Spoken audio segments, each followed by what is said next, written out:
I am pleading with all of you in the majority. No attempt should be made to intimidate my members, especially the new ones. I understand governance. I know governance. And I will support you to form your government.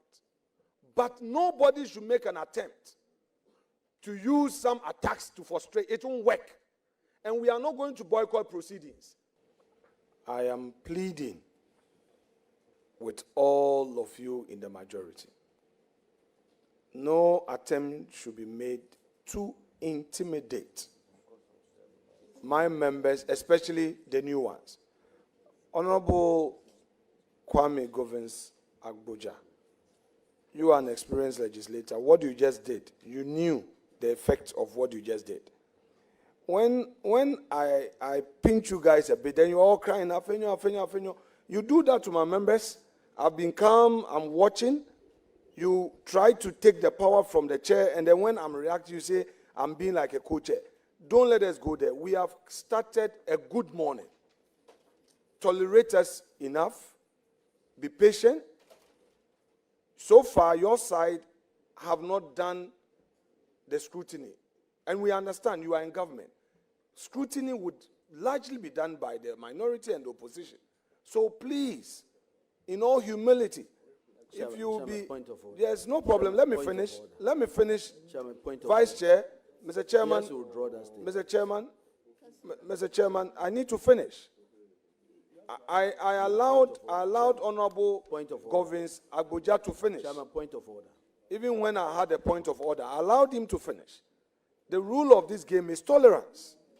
And if you are in government and you still act as though you are in opposition, would have it. Would have it. If your style would be to be attacking me, you will have it. You would have it. Point of order. Chairman, if you think that you are still our side, I've been asking very good questions. I'm on my chairman. You know you never gave him. Mr. Chairman, you never gave your vice. He's completely out of order. Chairman, you never gave him the floor. Chairman, should never allow any friend of this committee to ask questions. Now, the former chairman never allowed any friend to ask a question. Honorable Boa, you don't have the floor. You don't have the floor.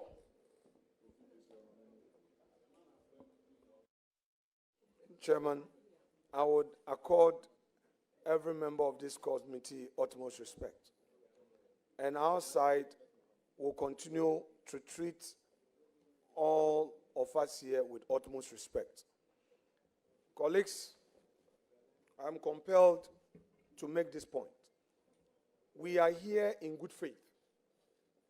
The minority has cooperated with chairman for us to get here in good faith. The letter got to us in Parliament.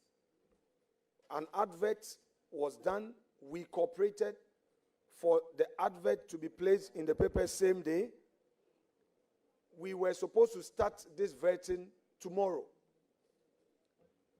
Chairman reached out to me regarding some exigencies. I convinced my side that there is a need for the new government to proceed to form a government. The president needs his team. So let us not obstruct. Let's cooperate. I still have communications asking me, leader, why are you changing from Tuesday to Monday? I am here to do the people's work with my team. This posture of attack on me, colleagues, chairman, with the greatest respect, I will not take it anymore. Even my opening remarks had to receive interjections and point of order. When go and watch Bagwin as minority leader, his opening remarks, let's watch the videos. Let's watch Harun Idrisu. Guys, I don't want a situation where it will be like Markin wants to do this and that. I understand governance. I know governance.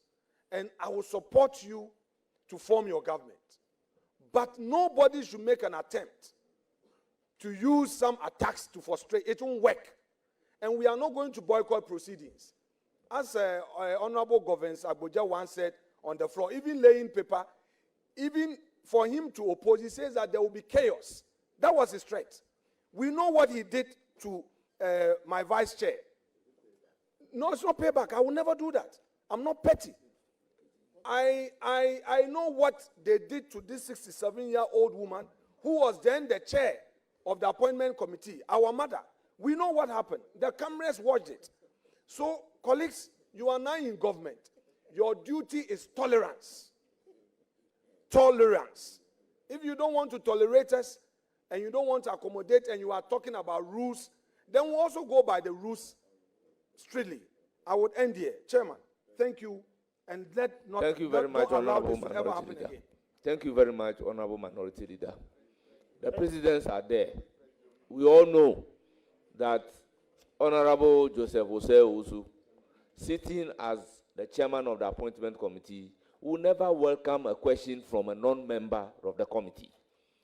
I am using my discretion to allow a non-member to ask a question. I am asking you to ask a question. And to ask a question does not give you room to ask supplementary question before the main question. It's an abuse of the opportunity being given to you. May you proceed and ask your question. Mr. Chairman. Mr. Chairman, wait. No, wait. Chairman, with the greatest respect, I know you are an advocate. You do a lot of cross-examination. You cannot raise your voice on a member. He's a first timer. When he makes a mistake, let's correct him in a manner that would encourage him to enjoy Parliament. Neither is he. So, Mr. Chairman, Honourable member, ask your question. Mr. Chairman, thank you very much. But first of all, I did not even make a mistake in the first place.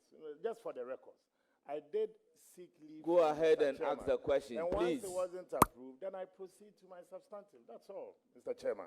And thank you very much, Mr. Chairman, for the clarity. And I will proceed. Honorable nominee, I would like to refer you to a publication on the 15th of March 2021.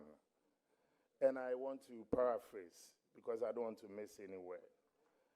And I quote, Ghana today, we are complaining that this gambling is destroying our youth. I've read a number of articles on this. I would have thought that the government will come out with a policy to restrict gambling and to even ban it, he said. And this was a quotation attributed to you, Honorable nominee. I want to ask and proceed on this. Do you still stand by this position of banning gambling and banning betting and all that in its entirety, or now your position has changed? That's what I wanted to ask. Thank you. Thank you, Mr. Chairman. Mr. Chairman, I think it's a very good question, and it's an opportunity for me to clarify.